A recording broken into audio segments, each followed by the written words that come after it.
Full പാക്കമാണല്ലോ Indian പ്രകാരം. എവിടെ നോക്കിയാലും വെടിയുണ്ട്. ഇൻസ്റ്റാഗ്രാം തുറന്നു കഴിഞ്ഞാൽ തീപ്പൊരി ഉണ്ടേ മാത്രമേ ഉള്ളൂ. തോക്കൊക്കെ പിടിച്ചോണ്ടിരിക്കും. ഇത് വിടാൻ പറ്റുന്നില്ല. നമുക്കാരെയും പിടിവെക്കാൻ പറ്റുന്നത്. അഫ്ഗാൻ പാകിസ്ഥാൻ അതിർത്തിയിൽ പാറി പറക്കുന്ന ഇന്ത്യൻ പതാക. അത് നൈസാ അല്ലേ? അടുത്ത വാർത്ത നോക്കാം.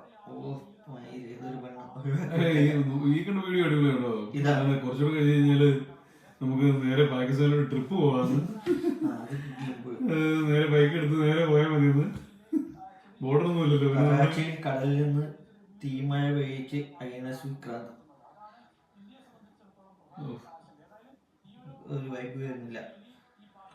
എന്റെ വേടന നോക്കിയുണ്ടല്ലോ.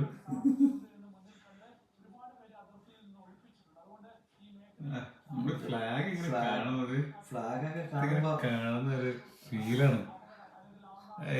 ഉറക്കമില്ലാണ്ടിരുന്ന് കാണണം അല്ലേ? ഇങ്ങനെ ഉറക്കമില്ലാതിരുന്ന് കാണുന്ന ഒരു ഫീലാണ്. ഹിന്ദി വായിക്കാൻ അറിയത്തില്ല, അതുകൊണ്ട് അത് വേണ്ട. ഹിന്ദിയിൽ ഹിന്ദി വാർത്ത വേണ്ട.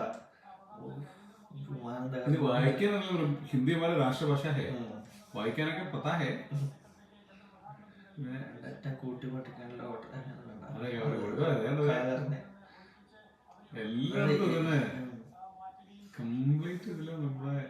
ഇന്ത്യയുടെ ഒഴുകുന്ന പോരാളി INS വിക്രാന്ത്. സംഭവം സെറ്റ് സാധനമാണ്.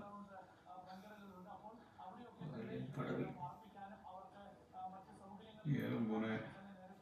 മോദിജിയുടെ ഒരു സംഭവമല്ലോ.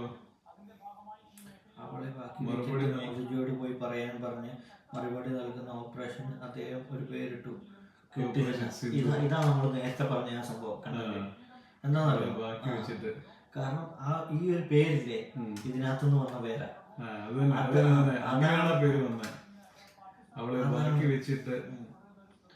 അതിനാണ് ആ സംഭവം. നമ്മുടെ ഇന്ത്യയിലുള്ള ആൾക്കാരുടെ ഒരു വേറെ പ്രത്യേകത എന്നറിയോ?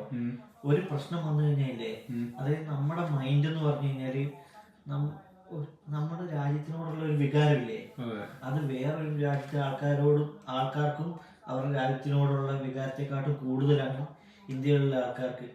ഇപ്പൊ നമ്മൾ രണ്ടാളും ഉറങ്ങാണ്ടിരുന്നിട്ട് വാർത്ത കാണുന്നില്ലേ? സത്യം ഇല്ലേ? ഉറക്കം വരുന്നില്ല, ഇരുന്ന് കാണുന്നില്ലേ? ആ ഒരു വികാരമാണ്. ഇപ്പം